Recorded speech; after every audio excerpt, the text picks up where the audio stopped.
Muito do anarquismo moderno nasceu na Rússia. Como pode o povo russo aceitar assim tão passivamente um ditador como Putin e sua guerra absurda?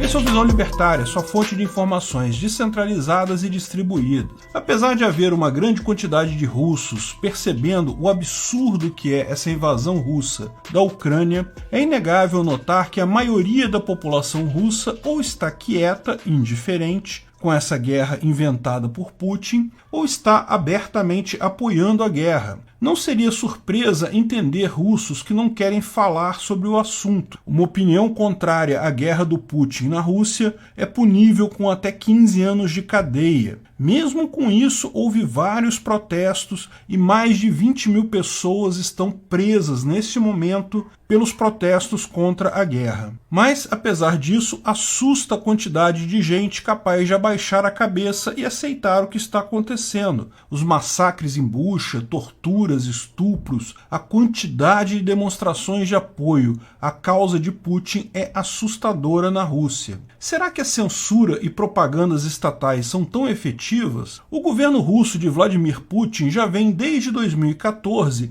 pintando os ucranianos como nazistas na Rússia e na mídia ocidental também. É fácil achar várias peças de propaganda russa nesse sentido divulgadas por redes conhecidas da mídia tradicional socialista ocidental, alegando coisas absurdas como a Ucrânia e o povo ucraniano não têm o direito de existir. Será que foi isso que levou a população russa a aceitar de forma tão bovina os acontecimentos que se seguiram? Sabemos que o show da guerra do Putin foi praticamente comprado via sindicato. A maior parte das pessoas que estavam ali simplesmente foi porque foi obrigada a ir por trabalhar em empresas estatais ou por pressão dos sindicatos. Ainda assim, é perturbador ver a quantidade de pessoas apoiando Putin, segundo as pesquisas, e até em atos supostamente espontâneos, como colocar um adesivo Z no carro. Não existe nenhuma margem ética para discutir o assunto. A Rússia está claramente errada porque ela iniciou a agressão. E daí o problema é o seguinte: se um governo é capaz de mexer com a cabeça das pessoas de forma tão direta e absurda, levando tais pessoas a acreditar coisas totalmente sem lógica, como as justificativas para a invasão da Ucrânia, por mera propaganda, então a minha visão do mundo, a minha justificativa para o libertarianismo é falha, e não há futuro para a liberdade. Não há futuro para o anarcocapitalismo. Se basta propaganda estatal para as pessoas aceitarem iniciação de violência, toda briga pela liberdade é inútil. A informação descentralizada e distribuída deveria nos libertar e permitir questionar as coisas e, imagina-se, o padrão moral iria surgir naturalmente da população, impedindo que ela aceitasse coisas absurdas como esta guerra. Chega a ser assustador, para mim, a quantidade de pessoas aqui no Brasil e no próprio movimento libertário brasileiro, muitas próximas a mim, que encarou a coisa pelo ponto de vista russo imediatamente.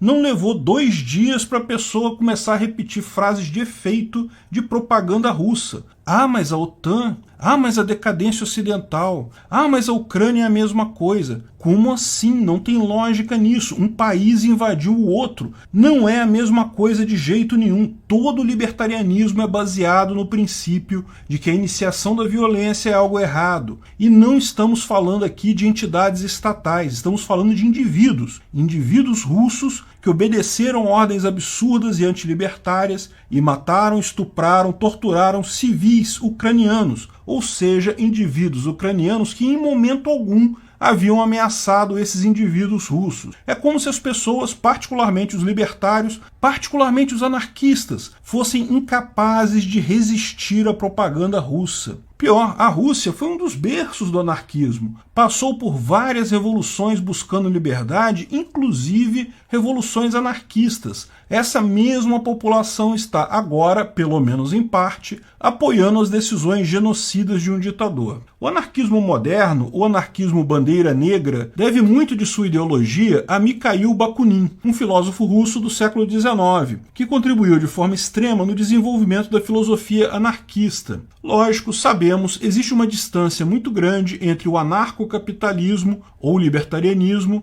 em relação ao anarquismo de Bakunin, muitas vezes descrito como anarcocoletivismo ou anarcossocialismo ou ainda anarquismo bandeira preta, sendo a principal delas a questão da propriedade privada. Nós, libertários anarcocapitalistas, entendemos ser fundamental para a organização social, inclusive a propriedade privada é um direito natural. No anarquismo de Bakunin, a propriedade em geral é reconhecida, porém a propriedade dos meios de produção é entendida como coletiva, devido à influência marxista. O problema desse tipo de entendimento é que basicamente qualquer coisa pode ser um meio de produção. Você pode ter o seu carro para seu próprio uso, amanhã você decide virar um motorista do Uber e pronto, seu carro virou um meio de produção, uma ferramenta que você usa para ganhar dinheiro. Não existe distinção entre um objeto de propriedade genérica e um objeto que é um meio de produção. Tudo pode ser meio de produção, tudo pode ser objeto particular. Mas não vou aprofundar aqui as distinções entre a visão de Bakunin e a visão anarcocapitalista libertária moderna. Ao contrário, vou focar nos pontos em comum. Bakunin estava ali do lado de Marx e Engels na Primeira Internacional Socialista, mas sempre teve muitas discussões contra Marx no que tange ao socialismo. Enquanto Marx pregava a ditadura do proletariado, um governo extremamente controlador que, porém, iria fazer as coisas tendo o bem do proletariado em mente, visando no futuro implementar o comunismo sem Estado, Bakunin alertava que isso seria apenas mais um governo. Todo governo, na visão dele, é baseado na presunção de que existe uma elite mais capaz de tomar as decisões pelas outras pessoas. Esse era o problema central que eu concordo com Bakunin. Não importa se essa elite se chama império, república ou ditadura do proletariado, o fato de tomarem decisões pelos outros faz com que essas decisões acabem sendo tomadas visando o melhor para si, em detrimento dos supostos representados. Bakunin morreu em 1876, Marx morreu em 1883. Ambos não viram, portanto, suas ideias duelando na prática no início do século XX. As ideias de Marx levaram à Revolução Russa de 1917 e à implementação da ditadura do proletariado na Rússia. Mas, entre os anos de 1918 e 1921, as ideias de Bakunin foram encampadas por vários grupos revolucionários anarquistas que lutaram contra os bolcheviques liderados por Lenin. Esses grupos anarquistas surgiram, de fato, em 1903, e eram compostos por vários grupos independentes, coletivamente conhecidos como Chernoe Znamia, ou Bandeira Negra. Possuíam vários grupos na Rússia, na Bielorrússia, na Ucrânia, em vários outros lugares do então Império Russo. Curiosamente, um dos maiores grupos anarquistas era conhecido como Exército Revolucionário Insurgente da Ucrânia. Esse grupo ucraniano, tal como tantos outros grupos anarquistas do antigo Império Russo, lutou a favor dos bolcheviques na Revolução de 1917. Porém, quando viram implementada a ideia da ditadura do proletariado, começaram uma nova revolução entre 1918 e 1921. Essa revolução ficou conhecida como Terceira Revolução. Mas ao contrário da Revolução de 1917, era muito dispersa entre grupos que não se coordenavam. De fato, não foi uma única tentativa de revolução, foram várias, mas todas elas acabaram suprimidas pelas forças de Lenin até 1921. Mas a grande questão aqui é como uma população com tanto fervor revolucionário, com tantas visões anarquistas que rejeitavam a luta contra um governo socialista, como essa população se tornou a população russa que vemos hoje. Russos que pateticamente veem os preços subirem, verem suas liberdades se evaporarem, veem seus soldados praticarem atrocidades contra os vizinhos e se calam. Mais do que isso, como até o movimento libertário brasileiro entrou nesse torpor de não se indignar contra a Rússia, sabendo que se a Rússia ganhar essa guerra,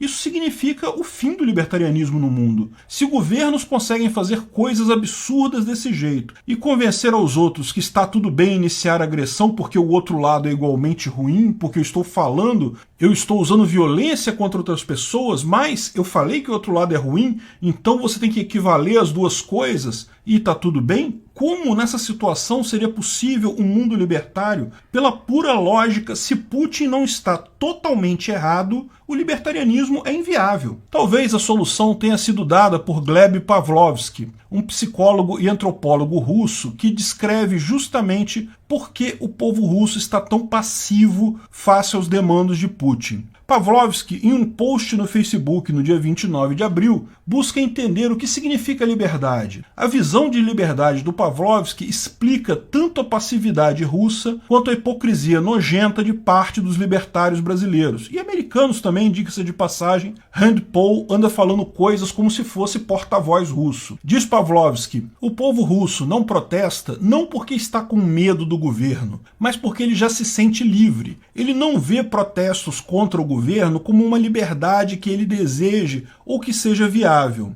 Para entender melhor o que ele quis dizer com isso, é preciso entender o conceito de liberdade, que pode ser mais difícil do que parece. Liberdade é descrita na ética libertária como a autopropriedade. Você tem o direito de fazer com o seu corpo o que você quiser. Mas a liberdade completa é impossível. Nossa autopropriedade, o direito de fazermos aquilo que quisermos com o nosso corpo, tem limites. No mínimo, o limite da liberdade é tolhido pelas leis da física. Você pode querer flutuar no espaço, mas a lei da gravidade não vai deixar você sair do chão. Mas a coisa é pior do que isso. Não somos limitados apenas pelas leis da física, mas também pelo limite daquilo que podemos imaginar como limites da nossa liberdade. Você jamais terá interesse em fazer algo que você jamais imaginou fazer. Não porque exista uma lei física te impedindo, não porque exista uma lei juspositivada estatal contra isso, mas simplesmente porque aquilo não está no universo de coisas que você vê como alternativa. Isso significa que a indiferença de muitos libertários aqui no Brasil e o que muitos dos russos sentem nessa guerra deriva simplesmente do fato de não acreditarem de fato na possibilidade real de mudança. Se o seu protesto não vai mudar nada, se aquilo que você vai fazer não vai alterar nada, se a luta pela não agressão não vai resultar em nada, então por que não abaixar a cabeça